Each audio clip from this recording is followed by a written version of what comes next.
हज़रत क़िबला सूफ़ी मसूद अहमद सिद्दीक़ी लासानी सरकार, आपकी बेशुमार खिदमात हैं। मैं मुलाकात से पहले भी सुनता रहा था, देखता भी रहा हूँ कि आप इंसानियत की भलाई के लिए दिन रात एक किए हुए हैं। आप बिला तफरीक मसलक और मज़हब के हर इंसान की खिदमत को उन्होंने अपना शेवा बनाया हुआ है। अल्लाह ताला ने हर गद्दी को एक अजीम मुकाम अता फरमाया है, लेकिन जिस वसी पैमाने पर लासानी सरकार का एक पूरा नेटवर्क पूरे पाकिस्तान में काम कर रहा है इंसानियत की फलाह और भलाई के लिए, शायद ही किसी और गद्दी को अल्लाह ताला ने यह मुकाम अता फरमाया हो। तो फैज़ का गंजीना है आस्ताना आलिया हज़रत क़िबला सूफ़ी मसूद अहमद सिद्दीक़ी लासानी सरकार का। और ये फैज़ ऐसा फैज़ है कि इस वक्त रोए ज़मीन पर शायद ही किसी और आस्थाने पे ऐसे फैज़ के डंके बज रहे हों। तो फैज़ लासानी इस वक्त पूरी दुनिया के अंदर इस तरह मौजूदन है कि जैसे समंदर की लहरें होती हैं। एक बार हुआ ऐसा कि लाहौर के अंदर एक रैली मुनक़्क़द की गई। मैं उस रैली से फ़ारिग होकर वापस आया। दूसरे या ग़ालिबन तीसरे दिन की बात है कि मैं अपने कमरे में लेटा आराम कर रहा था, सो रहा था। जब मेरी आंख लगी तो मैंने देखा कि हुज़ूर क़िबला सिद्दीक़ी लासानी सरकार साहब तशरीफ़ लाए। मुझे वो प्यार से हमेशा नकीबी साहब कहते हैं। तो उस दिन बड़ी बेतकल्लफ़ी से कहने लगे कि क्या बात है, बड़े परेशान हो। तो मैंने अर्ज़ की कि सरकार आज तो मुझे मेरी वालदा माजिदा बहुत याद आ रही हैं। आपने फरमाया कि माँ की ज़ियारत करनी है, उनको देखना है। मैंने कहा हुज़ूर आपका करम है, अगर आप करम फरमा दें तो।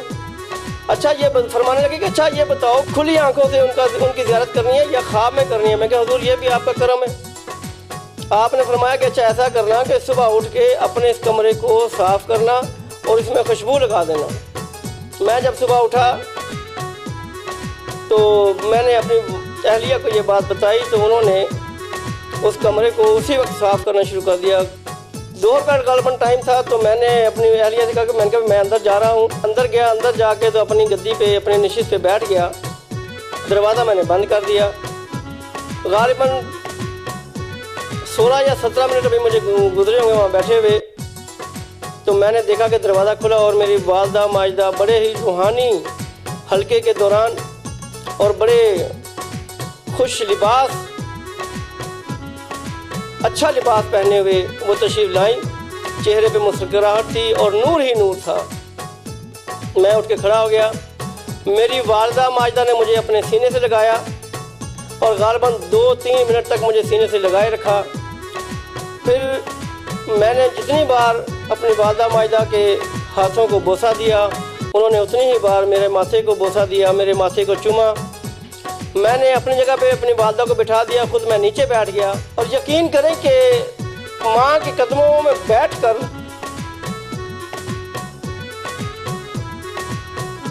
वो लज़्ज़त, वो राहत जो मुझे नसीब हुई, मैंने शायद ही अपनी वालदा की रहलत के बाद मैंने कभी वो देखी हो या महसूस की हो। हम माँ बेटा 45 मिनट या 46 मिनट तक बैठे रहे। मुझे वो नसीहतें फरमाती रहीं। मेरे मुरीदान के बारे में मुझे बड़ी सख्ती से उन्होंने अहकाम दिए कि उनका ख्याल किया करो, तुम्हारी तवज्जो मुरीदान की तरफ कम है, मिलने जुलने वालों से तुम इतनी मोहब्बत जो वो मांगते हैं वो तुम नहीं दे सकते, तो ये तुम्हारे ज़वाल का ज़रिया बन सकता है। और जिस बात ने मुझे सबसे ज़्यादा परेशान किया वो आखिरी बात थी। आप फरमाने लगी कि जब कोई घर में मेहमान आए तो उसकी रिस्पेक्ट भी किया करो। मैंने कहा हुजूर अम्मा जी कौन आया है, आपके अलावा तो यहाँ कोई नहीं है। फरमाया आप फरमाने लगी कि नहीं बाहर देखो बुजुर्ग खड़े हैं, और इतनी जब से मैं अंदर बैठी हूँ वो बाहर खड़े हैं, तो तुम्हें पता ही नहीं है। जब मेरी वालदा ने मुझे ये बताया कि बेटा कल तुम बहुत परेशान थे, तो जो बुजुर्ग बाहर सैन के अंदर टहल रहे हैं, चहलकदमी कर रहे हैं, उन्होंने मुझे आके कहा कि तुम्हारा बेटा जो है वो परेशान है, तुम्हें मिलने का मुश्ताक है, तो जाओ जाके अपने बेटे को मिलो। उन्हीं बुजुर्गों ने तुम्हें आके बताया कि तुम्हारी वालदा वक्त में मिलने के लिए आ रही हैं। यह कि मेरी वालदा को दुनिया से पर्दा किए हुए तकरीबन 13 या 14 साल हो चुके हैं और 13-14 साल के बाद मेरी वालदा ज़िंदा हालत में मेरे पास तशरीफ़ लाई। तो इससे बड़ी मेरा ख्याल है करामत और कोई नहीं हो सकती, इससे बड़ा फैज़ और कोई नहीं हो सकता जो लासानी सरकार की वजह से मेरे नसीब में आया। मैं जब बाहर की तरफ जाने लगा तो उन्होंने मेरा बाजू पकड़ के मुझे रोक लिया। तो फरमाने लगा, बेटा अब हम जा रहे हैं, उनका भी वो भी जा रहे हैं, मैं भी जा रही हूँ, अब तो मुझे इजाज़त दो।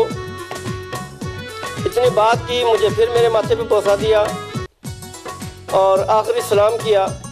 मैंने उनकी बारगाह में दरवाज़ा खोला, मुझे सिर्फ इतना पता चला कि मेरी वालदा ने एक कदम बाहर रखा है, उसके बाद मुझे नज़र कुछ नहीं आया। मैं जब बाहर निकला तो मेरी वाइफ ने कहा कि सरकार सूफ़ी मसूद अहमद सिद्दीकी लासानी सरकार मेरे घर के आस्थाने के सहन के अंदर वो चहलकदमी करते रहे। वो काफ़ी देर से सहन में चहलकदमी कर रहे थे और बड़ी वजदानी कैफियत थी उनकी। जितनी देर वो यहाँ रहे उन्होंने रुक के सांस नहीं लिया, वो पूरे सहन के अंदर चहलकदमी कर रहे थे और बड़े ही मस्ताना माहौल के अंदर उनकी तबीयत बड़ी मस्ताना थी और यूँ लग रहा था कि जैसे वो खुशी के अंदर उनके जज्बात थे। मेरी वालदा इस अंदाज से आई और इस अंदाज से आई कि मुझे वो ज़िंदगी भर के लिए क़िबला सूफ़ी मसूद अहमद सिद्दीकी लासानी सरकार का दीवाना कर गई।